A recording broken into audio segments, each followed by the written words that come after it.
Alright, so this is how you take out the bottom part of your seat on a 2010 to 12 Taurus.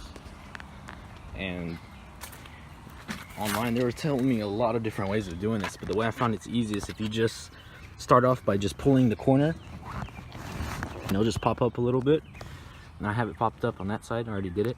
And there's two hooks right under here. There's a hook here and a hook under also that part, right under where that tan spot is. And you have to push, like if you just swipe your finger toward the driver's side, you can catch it. So here we go. Caught it on here, so this one's good to go. Let me go to the other side real quick.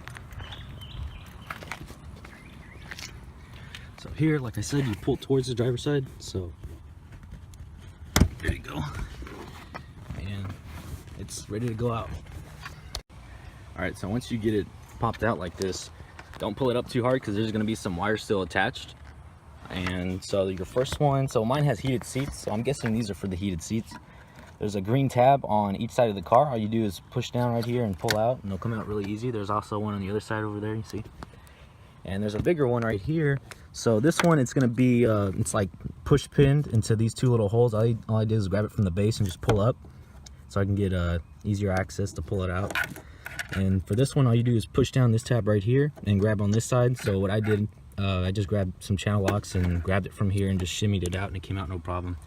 So if you need to, you know, mess with your fuel pumps or clean up a mess, maybe that's how you do it.